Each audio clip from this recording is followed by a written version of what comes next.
which polar coordinates are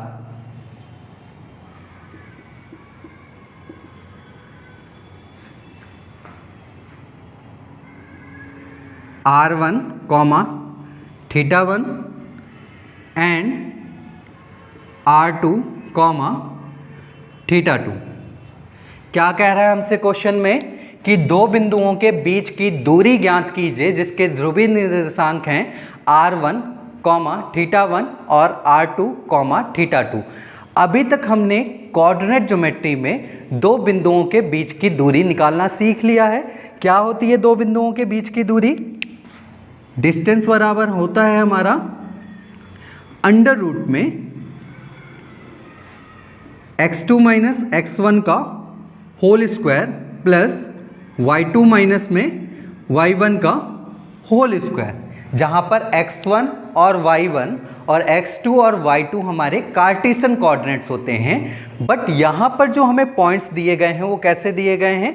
polar coordinates दिए गए हैं। इट मीन्स हम इन कोऑर्डिनेट्स को डायरेक्ट पुटअप करके डिस्टेंस को कैलकुलेट नहीं कर सकते हैं। तो सबसे पहले हमें क्या करना पड़ेगा? इन पोलर कोऑर्डिनेट्स को कार्टेशियन कोऑर्डिनेट्स में कन्वर्ट करना पड़ेगा, जो कि हमने ऑलरेडी सीखा है।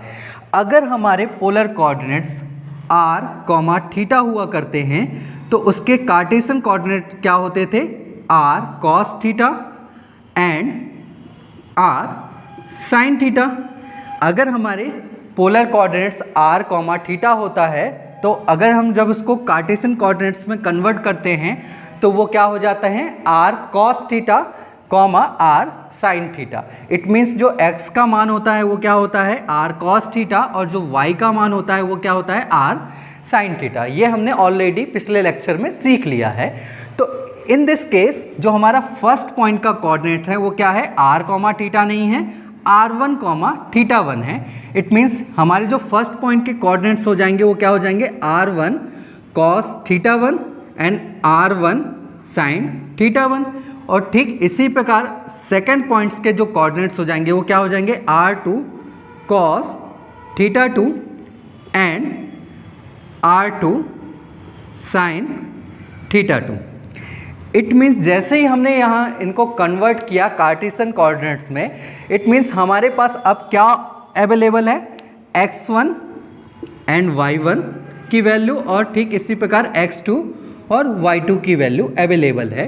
तो अब हमारे पास जब x1, y1 और x2, y2 है तो इन सभी वैल्यू को हम पुटअप करके अपने डिस्टेंस फॉर्मूले में डिस्टेंस को कैलकुलेट कर सकते हैं। तो क्या होगा? डिस्टेंस बराबर क्या होगा हमारा?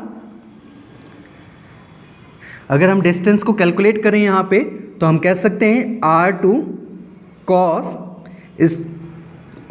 θ2 माइनस r1 cos θ1 का होल स्क्वायर, यही मान है हमारे x2 माइनस x1 का होल स्क्वायर का, प्लस अगर हम देख रहे होंगे y2 माइनस y1 क्या होगा? r2 sin θ2 minus r1 sin θ1 का होल स्क्वायर। क्लियर है? अगर हम इनसे कैलकुलेट करें और इन स्क्वायर को खोल दें तो आप ध्यान से देख पा रहे होंगे, अगर हम इसे a मान लें और ये से b मान लें तो ये क्या लिखा हुआ है? a माइनस बी का होल स्क्वायर। क्या होता है a माइनस बी का whole square? a square plus b square minus 2ab। तो a स्क्वायर अगर हम खोल रहे होंगे तो r2 का square cos square θ2 plus b square खोल रहे होंगे तो r1 cos square θ1 minus 2ab है ना, 2r1 r2 cos θ1 cos θ2। ये तो थी इसकी वैल्यू। ठीक इसी प्रकार अगर हम इसे भी खोल दें तो ये भी a माइनस बी का होल स्क्वायर ही लिखा है। तो अगर हम इसे खोल रहे होंगे तो r2 का square sine square θ2 plus r1 का square sine square θ1 minus 2 r1 r2 sine θ1 sine θ2। अगर इसे हम और कैलकुलेट करें तो अगर आप देख पा रहे होगे अगर हम इसमें से और इसमें से R2 स्क्वायर कॉमन ले लें तो हमारे क्या बचेगा अंदर, sign square theta 2 plus cos square theta 2। ठीक इसी प्रकार अगर हम इसमें से और इसमें से R1 का स्क्वायर कॉमन ले लें तो क्या बचेगा अंदर, sign square theta 1 plus cos square theta 1। और बाकी रिमेनिंग जो भी बच रहा है उसमें से हम क्या कॉमन ले लें, -2 R1 R2, और यहाँ से भी ले लें -2 R1 R2, तो क्या बच जाएगा, अंदर बच जाएगा cos theta 2 cos theta 1 plus sine theta 2 sine theta 1। Clear है। अब आपको पता होगा इन trigonometry sine square theta plus cos square theta का मान जो होता है वो किसके बराबर होता है, 1 के बराबर होता है। इट मीन्स ये जो वैल्यू लिखी गई है उसका मान कितने के बराबर है, 1 के। और ठीक यहाँ पे इसका मान कितने के बराबर होगा, 1 के। और आपको एक चीज़ और पता होगी, cos A माइनस बी क्या होता है, cos A cos B plus sine A sine B। तो अगर आप देख पा रहे होगे यहाँ पर सेम यही फॉर्म लिखा गया है, बस A और B की जगह क्या है, थीटा 1 थीटा 2।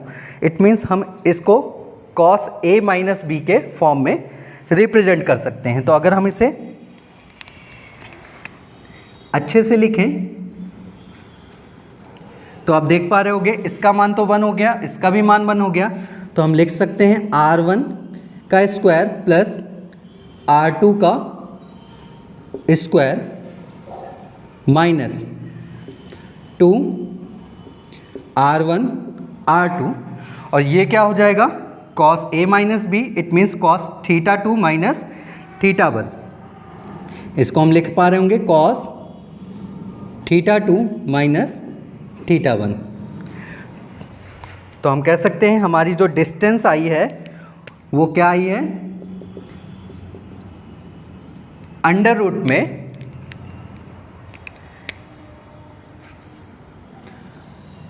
R1 का स्क्वायर प्लस R2 का square minus 2 R1 R2 cos theta 2 theta 1।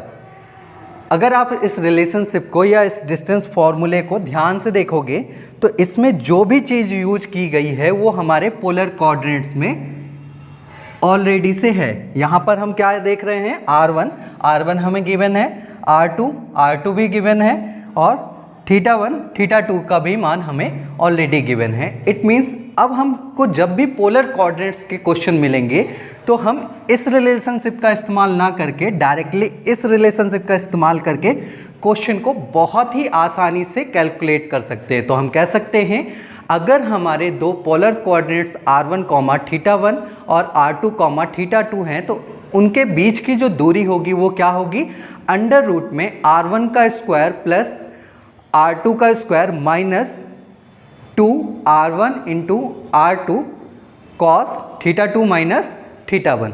तो जब भी हमारे क्वेश्चन में पोलर कोऑर्डिनेट्स की डिस्टेंस के बारे में पूछा जाएगा तो हम इस रिलेशनशिप का इस्तेमाल करके उनके बीच की दूरी को कैलकुलेट कर पाएंगे। क्लियर इतना? चलिए कुछ क्वेश्चन कर लेते हैं इसके।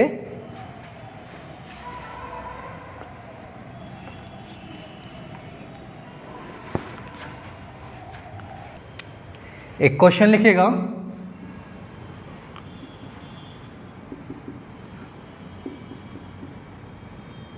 Find the distance between 2 points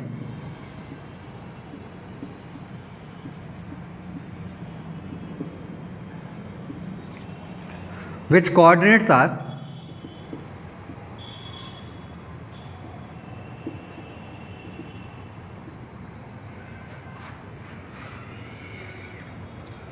4, 20 degree and 2√3, 50 degree. क्या कह रहा है हमसे क्वेश्चन में? दो बिंदुओं के बीच की दूरी ज्ञात कीजिए जिसके निर्देशांक हैं 4, 20 डिग्री और 2√3, 50 डिग्री। इट मीन्स जो आपको कोऑर्डिनेट्स दिए गए हैं वो कैसे दिए गए हैं? पोलर कोऑर्डिनेट्स दिए गए हैं। ये क्या होगा? हमारा r होगा और ये हमारा थीटा होगा। इट मीन्स r1 और θ1 की वैल्यू दी गई है और ये हमारा r2 और θ2 होगा। तो अभी हमने सीखा है कि दो बिंदुओं के बीच की दूरी क्या होती है इन पोलर फॉर्म। डिस्टेंस बराबर क्या होता है वहाँ पर? अंडर रूट में r1 का स्क्वायर प्लस r2 का square minus 2r1 r2 cos θ2 minus में θ1। तो अगर हम इनकी वैल्यू को पुटअप कर दें तो ईजिली आंसर कैलकुलेट कर पा रहे होंगे। तो r1 कितना है हमारा? 4, तो 4 का स्क्वायर। r2 कितना है? 2√3, तो 2√3 का whole square minus 2 into 4 and 2√3 cos θ1 कितना है हमारा? 20 डिग्री और θ2 कितना है? 50 degree. It means 50 minus 20 degree. Clear है? अगर हम इनसे कैलकुलेट करें तो ये कुछ इस प्रकार होगा। 4 का स्क्वायर 16, 2 का कितना होगा? 4 और √3 का कितना होगा? 3। It means 4 into 3 12 minus 2, 2 into 4 into 2 16√3 cos 30 degree. Cos 30 degree कितना होता है? √3/2। क्लियर है? तो अगर हम कॉस की भी वैल्यू पुटअप करें तो यहाँ पे हो जाएगा 12 और 16 कितना हो जाएगा? 28 माइनस 16√3 इंटू √3/2। 2 से इसको काट देंगे तो ये कितनी टाइम्स गया? 8 और √3 कितना हो जाएगा? 3। तो 8 3 जा 24। तो हम कह सकते हैं 28 minus 24, it means under root में 4। It means distance between these 2 points are 2 units, है ना। तो हम कह सकते हैं 4, 20 डिग्री और 2√3, 50 डिग्री के बीच की जो दूरी होगी वो कितनी होगी? 2 इकाई होगी। तो जब भी हमारे क्वेश्चन में पोलर कोऑर्डिनेट्स दिए जाएं तो हम इस रिलेशनशिप का इस्तेमाल करके डायरेक्टली वैल्यू को पुटअप करके आंसर को कैलकुलेट कर पा रहे होंगे। बहुत ही आसान तरीका है, बस आपको ये रिलेशनशिप याद रखनी पड़ेगी। क्लियर है?